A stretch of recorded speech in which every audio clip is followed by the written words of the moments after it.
धम्मसंहिता YouTube चॅनलमध्ये आपणा सर्वांचं स्वागत। आपण आठवड्यातील प्रत्येक रविवारी बुद्ध आणि त्यांचा धम्म ग्रंथाचे प्रबोधन पर्व, प्रत्येक बुधवारी संविधान प्रबोधन मालिका आणि प्रत्येक शुक्रवारी रिपब्लिक प्रबोधन मालिका असे 3 कार्यक्रम सुरू केले आहेत। आज बुधवार म्हणून संविधान प्रबोधन मालिकेचा 11वा भाग सादर करीत आहे। संविधान प्रबोधन मालिकेच्या आजच्या 12व्या भागाचा विषय संविधान निर्मिती पेच प्रसंग सोडवण्यासाठी योजना हा आहे। या विषयाचे स्पष्टीकरण असे की 1939 साली सुरू झालेल्या दुसऱ्या महायुद्धामध्ये ब्रिटिशांना भारतीयांच्या मदतीची अत्यंत आवश्यकता होती।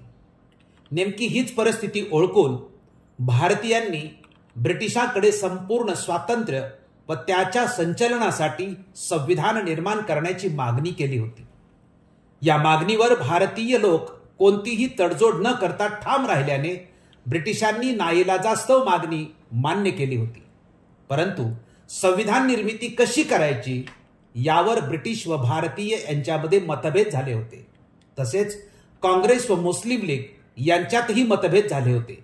ब्रिटिश, काँग्रेस व मुस्लिम लीग यांच्यात मतभेद होऊन संविधान निर्मितीसाठी 1939 ते 1946 या कालखंडात मोठा पेच प्रसंग निर्माण झाला होता। हा पेच प्रसंग सोडवण्यासाठी देशातील प्रमुख नेत्यांनी आपापल्या परीने उपाययोजना मांडल्या होत्या। त्याच योजनांचा अभ्यास आपण या भागात केलेला आहे। याच्या स्पष्टीकरणाचे मुद्दे असे: 1. राजाजी योजना, 2. देसाई लियाकत अली योजना, 3. तडजोड समिती योजना, 4. डॉक्टर आंबेडकर योजना, 5. वेवेल योजना, 6. सर्वपक्षीय सिमला परिषद आणि 7. मजूर पक्षाची घोषणा। स्पष्टीकरणाचा पहिला मुद्दा मार्च 1944 ची राजाजी योजना हा आहे आणि याचे स्पष्टीकरण असे की ऑगस्ट 1942 च्या चले जाव चळवळीत काँग्रेसचे लहान मोठे अनेक कार्यकर्ते पकडले गेले, काही जण भूमिगत झाले। अशा परिस्थितीत देशातील घटनात्मक प्रगती खुंटली होती। अशा परिस्थितीत देशातील घटनात्मक प्रगती खुंटली असल्यास आश्चर्य नाही। 1944 पर्यंत काँग्रेसच्या सर्व हालचाली बंद पडल्या होत्या। त्या पुन्हा कशा चालू होतील हा एक अवघड प्रश्न होऊन बसला होता। पण महात्मा गांधीजींची तुरुंगातून सुटका झाली व पुन्हा तडजोड व वाटाघाटी यांचे नवे पर्व सुरू झाले। घटनात्मक प्रश्नांना चालना देण्याच्या या नव्या पर्वाला श्री चक्रवर्ती राजगोपालाचारी यांच्या पुढाकाराने आरंभ झाला। मार्च 1944 मध्ये त्यांनी एक योजना देशापुढे मांडली। राजाजी योजना या नावाने ती ओळखली जाते। 8 एप्रिल 1944 रोजी बॅरिस्टर जिना यांना त्यांनी एक पत्र लिहिले आणि त्या पत्रात तडजोडीची भूमिका म्हणून काही मुद्दे विचारार्थ मांडले। या भूमिकेला महात्मा गांधीजींची मान्यता आहे असेही राजाजींनी जाहीर केले होते। काँग्रेस आणि लीग यांच्या दरम्यान तडजोड घडवून आणण्याच्या दृष्टीने राजाजींनी मुद्दे मांडले होते। प्रथम ब्रिटिशांकडून सत्ता हस्तगत करावी आणि नंतर मुस्लिम बहुसंख्य असलेल्या सलग टापूंची सीमारेषा आखणे, सार्वमत घेणे आणि फाळणीच्या दृष्टीने सार्वमताचा कौल मिळाला तर फाळणी करणे असा क्रम लावण्यात यावा असा गांधीजींनी जिनाकडे आग्रह धरला होता। याच्या उलट जिनांच्या मते प्रथम सार्वमत घेतले जावे, त्याला अनुसरून सीमारेषा आखण्यात यावी आणि मग त्यातूनच भारत पाकिस्तान अशा 2 निरनिराळी राज्य आपोआपच तयार होतील। हिंदू आणि मुसलमान अशी 2 स्वतंत्र राष्ट्र आहेत। या मुद्द्यांवर बॅरिस्टर जिना आणि मुस्लिम लीग यांचा आग्रह होता। एकाच देशातील 2 निरनिराळ्या धर्माच्या समाजांची केवळ धर्मभेदामुळे स्वतंत्र राष्ट्र बनू शकतात का असा वादाचा मुद्दा 1944 मध्ये अगदी शिगेला पोहोचला होता। भारत आणि पाकिस्तान अशी 2 स्वतंत्र आणि सार्वभौम राज्य मान्य केल्यावर मग समान हितसंबंधाच्या बाबींचा उल्लेख करण्याची गरजच नाही असे जिनांनी जाहीर करून टाकले. त्यामुळे राजाजी योजना अयशस्वी झाली आणि घटनात्मक विकासाची गाडी आहे तिथेच थांबली. स्पष्टीकरणाचा दुसरा मुद्दा जानेवारी 1945 ची देसाई लियाकत अली योजना हा आहे. आणि याचे स्पष्टीकरण असे की राजाजी योजना अयशस्वी झाल्यानंतर घटनात्मक सुधारणेच्या दृष्टीने पोकळी निर्माण झाली. पेच प्रसंग तसाच कायम राहिला. दुसरे महायुद्ध संपण्याची चिन्ह दिसत नव्हती. ब्रिटिश सरकारकडून नवीन योजना मांडली जाण्याची शक्यता नव्हती. काँग्रेस वर्किंग कमिटीचे सभासद आणि इतर हजारो कार्यकर्ते तुरुंगात होते. चले जाव चळवळ मंदावली होती. अशा परिस्थितीत नवीन योजना मांडणे अगत्याचे होते. ही कामगिरी प्रसिद्ध कायदे पंडित आणि काँग्रेस नेते श्री भुलाभाई देसाई यांनी हाती घेण्याचे ठरवले. त्यांनी मुस्लिम लीगचे सरचिटणीस लियाकत अली खान यांची भेट घेऊन योजनेचा एक मसुदा त्यांना दाखविला. देसाई आणि लियाकत अली खान यांच्या चर्चेतून जानेवारी 1945 साली एक योजना जाहीर झाली. देसाई लियाकत अली योजना या नावाने ती प्रसिद्ध आहे. या योजनेवर काहीतरी तडजोड होऊन भारतातील राजकीय पेचप्रसंग दूर होईल अशी अपेक्षा निर्माण झाली होती. पण देसाई लियाकत अली यांच्या प्रयत्नाला काहीही यश आले नाही. कारण काँग्रेस व मुस्लिम लीग यांच्या भूमिकेत फरक पडला नाही. त्यामुळे घटनात्मक पेच प्रसंग आहे तसाच थांबला. स्पष्टीकरणाचा तिसरा मुद्दा एप्रिल 1945 ची तडजोड समिती योजना हा आहे. आणि याचे स्पष्टीकरण असे की देसाई लियाकत अली यांचे प्रयत्न चालू असतानाच सप्रू कमिटीचाही एक वेगळा प्रयत्न चालू होता. डिसेंबर 1944 मध्ये सर तेज बहादूर सप्रू यांच्या पुढाकाराने एक तडजोड समिती स्थापन करण्यात आली होती. 8 एप्रिल 1945 रोजी नवी दिल्ली येथे समितीचे अधिवेशन झाले. या अधिवेशनात भारताच्या भावी राज्यघटनेची रूपरेषा दर्शवण्याचे बरेच ठराव मंजूर करण्यात आले. तडजोड समितीच्या सूचना आणि शिफारशी बऱ्याच व्यापक आणि व्यवहार्य होत्या असे त्यावेळी मत व्यक्त करण्यात आले होते. पण मुस्लिम लीगला त्यात आपले पाकिस्तानचे स्वप्न साकार होण्याची शक्यता दिसली नाही. म्हणून तिने या सूचना संपूर्णपणे फेटाळून लावल्या आणि तडजोड समिती अयशस्वी झाली. स्पष्टीकरणाचा चौथा मुद्दा मे 1945 ची डॉक्टर आंबेडकर योजना हा आहे. आणि याचे स्पष्टीकरण असे की शेड्यूल कास्ट फेडरेशनचे अध्यक्ष डॉक्टर बाबासाहेब आंबेडकर यांनी मुंबई येथे 6 मे 1945 रोजी भरलेल्या फेडरेशनच्या अध्यक्षपदावरून वरील सूचनाविषयी आपली प्रतिक्रिया व्यक्त केली. त्याचबरोबर काही घटनात्मक सूचनाही केल्या. डॉक्टर आंबेडकर यांची त्यावेळची भूमिका समजून घेण्यासाठी त्यांच्या सूचनांचा विचार केला पाहिजे. त्यांच्या भाषणातील मुख्य मुद्दे पुढील प्रमाणे होते. त्यातला एक, भारताची घटना बहुतांशी 1935च्या कायद्यात समाविष्ट झालेली आहे. त्यासाठी नवी घटना समिती पुन्हा नेमण्याची आवश्यकताच नाही. वसाहतीच्या स्वराज्याला विसंगत ठरतील अशी कलमे 1935च्या कायद्यातून काढून टाकली म्हणजे पुरे आहे. दुसरी सूचना, भारतात केवळ बहुसंख्याकांचे राज्य स्थापन करणे असमर्थनीय ठरेल. तिसरी सूचना, कायदेमंडळातील बहुमत असलेल्या पक्षांचेच केवळ मंत्रिमंडळ स्थापन करण्यात येऊ नये.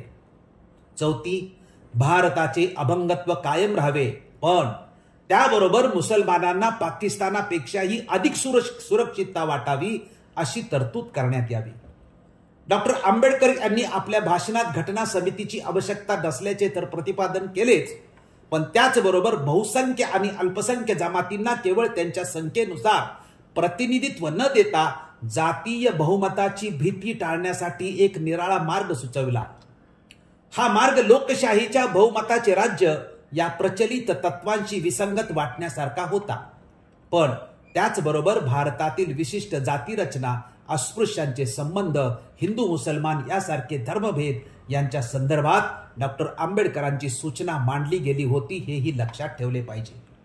ज्या प्रांतात हिंदूंना बहुमत आहे तेथे त्यांचे कायदेमंडळातील प्रतिनिधित्व कमी करावे व ज्या प्रांतात मुसलमानांचे बहुमत आहे तेथे त्यांचे प्रतिनिधित्व घटवावे अशा प्रकारे केवळ बहुमताच्या जोरावर एखाद्या जातीला अथवा धर्माला अल्पसंख्याक जातीवर किंवा धर्मावर अन्याय करण्यास वाव मिळू नये अशी डॉक्टर आंबेडकर यांच्या विचारातील महत्वाची तरतूद होती.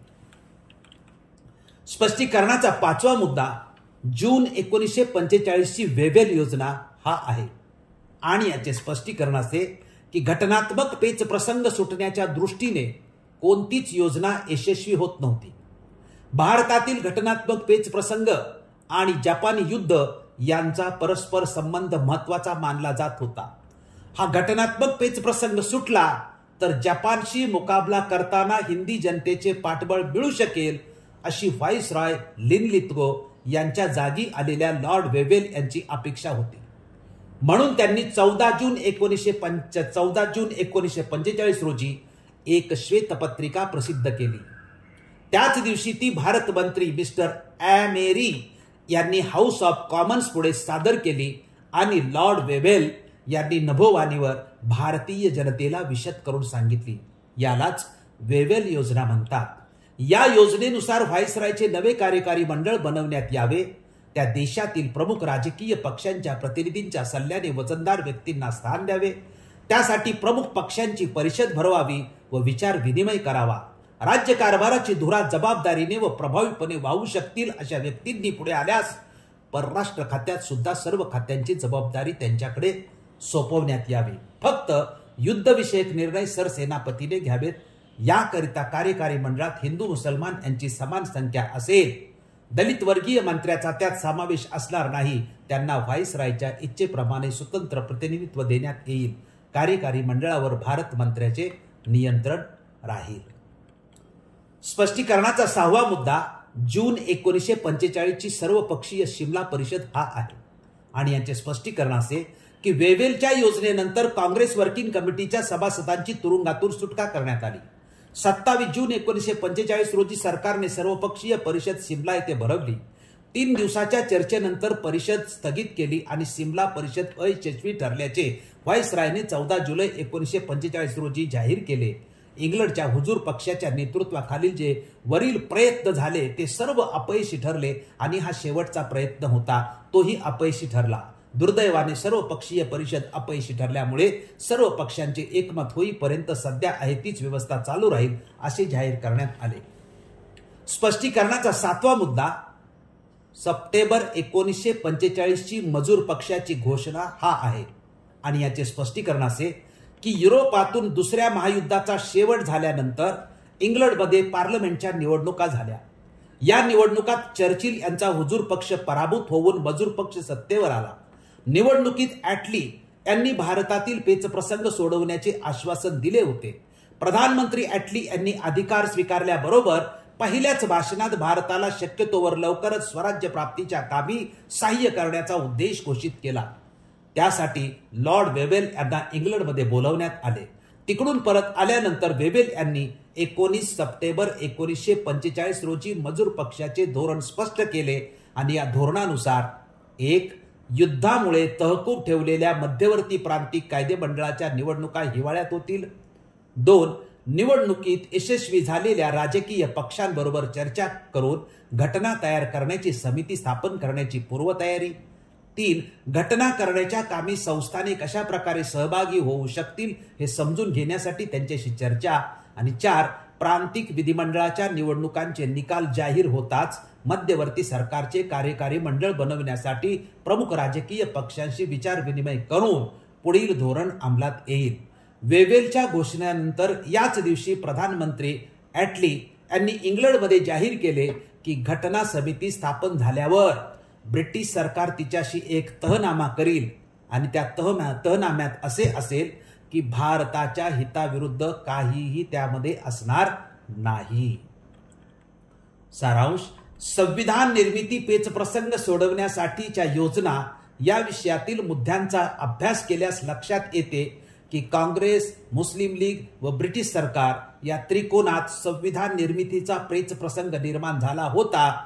त्यावर नेत्यांनी सुचवलेल्या उपाययोजनांपैकी कोणतीही उपाययोजना यशस्वी झाली नाही. त्यामुळे 1939 पासून संविधान निर्मितीचा जो पेचप्रसंग निर्माण झाला होता तो 1946 सालापर्यंत तरी न सुटता तसाच राहिलेला होता. या विषयाची आपण हा विषय आपण लक्षपूर्वक ऐकला व पाहिला त्याबद्दल आपण सर्वांचे मनपूर्वक आभार मानतो. आपण हा व्हिडिओ जास्तीत जास्त लोकांपर्यंत पाठवून संविधान प्रबोधन मालिकेला यशस्वी करण्यासाठी सहकार्य करावे ही विनंती. धन्यवाद.